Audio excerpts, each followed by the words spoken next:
ഇവിടുത്തെ ഇത്രയും മനുഷ്യ വന്യജീവി സംഘർഷം ഉണ്ടെങ്കിലും അതിവിടെ നമ്മളൊരു സ്പെഷ്യൽ സ്ക്വാഡ് രൂപീകരിച്ചിട്ട് മാനേജ് ചെയ്ത് പോരുന്നുണ്ടിരിക്കുന്നതാണ്. ഒരു കഴിഞ്ഞൊരു 2 വർഷമായിട്ട് നമുക്കിവിടെ വേറെ ഇൻസിഡൻസ് ഒന്നും റിപ്പോർട്ട് ചെയ്യാത്തതാണ് കാര്യം. അതുപോലെ തന്നെ എഫിഷ്യൻ്റായിട്ടാണ് ഇവിടെ നാട്ടുകാരോട് സഹകരിച്ചിട്ട് ഇവിടുത്തെ ഉരുളൻതണ്ണിയിൽ കേന്ദ്രീകരിച്ച് പ്രവർത്തിക്കുന്ന സ്പെഷ്യൽ സ്ക്വാഡ് വർക്ക് ചെയ്യുന്നത്. ഇതിപ്പോൾ ഇന്നുണ്ടായ ഒരു ഇൻസിഡൻറ്റ് എന്ന് പറയുന്നത് കുറച്ച് വിഷമമുള്ള ഒരു കാര്യം തന്നെയാണ്. കാരണം വെരി അൺഎക്സ്പെക്റ്റഡ് ആയിട്ട് ഇത്ര നാൾ നമ്മൾ നല്ലോണം വർക്ക് ചെയ്തുകൊണ്ടിരുന്നിടത്ത് ഒരു എന്താ പറയുക നെഗറ്റീവായിട്ടുണ്ടായ ഒരു ഇൻസിഡൻ്റ് ആണ്.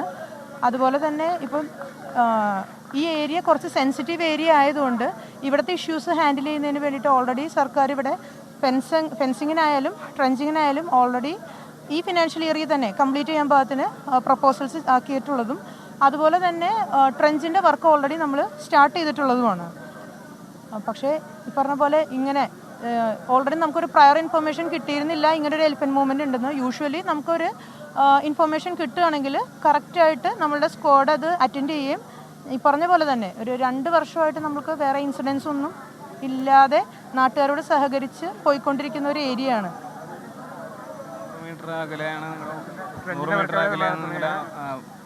വെളിയത്ത് പറമ്പ് ഏരിയയിൽ വെളിയത്ത് പറമ്പ് ഏരിയയിൽ നമ്മൾ ഓൾറെഡി ട്രെഞ്ചിൻ്റെ വർക്ക് സ്റ്റാർട്ട് ചെയ്ത് കഴിഞ്ഞു.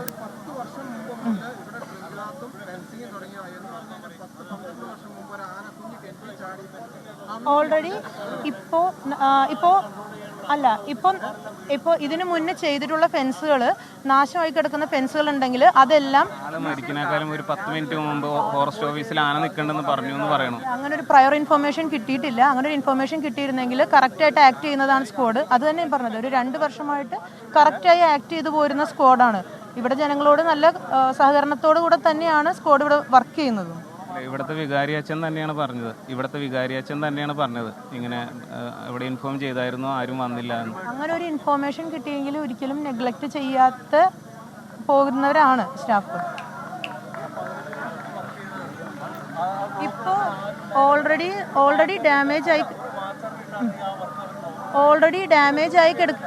ഡാമേജ് ആയി കിടക്കുന്ന ഫെൻസുകളെല്ലാം സെൻസിറ്റീവ് ഏരിയാസിലത്തെ പ്രയോറിറ്റി കൊടുത്തുകൊണ്ട് ഇപ്പോൾ മിഷൻ സോളാർ ഫെൻസ് എന്ന് പറഞ്ഞിട്ട് ഒരു 10-15 ഡേയ്സ് ആയിട്ട് നമ്മൾ ഓൾറെഡി ഡിപ്പാർട്ട്മെൻറ്റ് ഒരു മിഷനായിട്ട് സ്റ്റാർട്ട് ചെയ്ത് അതെല്ലാം രണ്ടാമത് മെയിൻ്റനൻസ് ചെയ്യുന്നതിൻ്റെ വർക്ക് ഇനീഷ്യേറ്റ് ചെയ്ത് അത് വർക്ക് നടന്നുകൊണ്ടിരിക്കുകയാണ്. ഓരോ ഏരിയയിലും പ്രയോറിറ്റി വൈസ് ആയിട്ട്.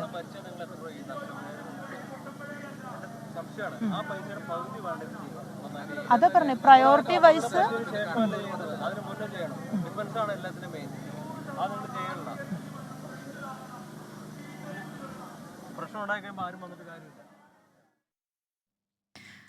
വനം വകുപ്പ് ഉദ്യോഗസ്ഥയാണ് ഇപ്പോൾ 24-നോട് സംസാരിച്ചത്. കൃത്യമായി നടപടികളൊക്കെ വനം വകുപ്പിന്റെ ഭാഗത്തുനിന്ന് ഉണ്ടാകുന്നുണ്ടെന്നാണ് അവർ പറഞ്ഞത്. ട്രെഞ്ചിനുള്ള ജോലികൾ ആരംഭിച്ചിട്ടുണ്ടായിരുന്നു. ഇങ്ങനെ കാട്ടാന നിലവിൽ അവിടെ ഉണ്ടെന്നുള്ള കാര്യം അല്ലെങ്കിൽ അതേക്കുറിച്ചുള്ളൊരു വിവരം ഫോറസ്റ്റ് ഓഫീസേഴ്സ് അറിഞ്ഞിട്ടില്ല. അറിഞ്ഞിരുന്നെങ്കിൽ കൃത്യസമയത്ത് ഇടപെടൽ ഉണ്ടാകുമായിരുന്നു എന്നുള്ളതാണ് അവർ ഇപ്പോൾ പറഞ്ഞത്. കൃത്യമായ രീതിയിൽ അവിടെ ഫോറസ്റ്റിന്റെ ഇടപെടൽ ഉണ്ടാകുന്ന ഭാഗം തന്നെയാണെന്ന് നാട്ടുകാർക്കും അറിയാമെന്നുള്ള ഒരു വിശദീകരണമാണ് ഉദ്യോഗസ്ഥയുടെ ഭാഗത്തുനിന്നുണ്ടാകുന്നത്. പക്ഷെ നേരെ മറിച്ചാണ്, വിപരീതമാണ് അവിടുത്തെ നാട്ടുകാർക്ക് പറയാനുള്ളത്.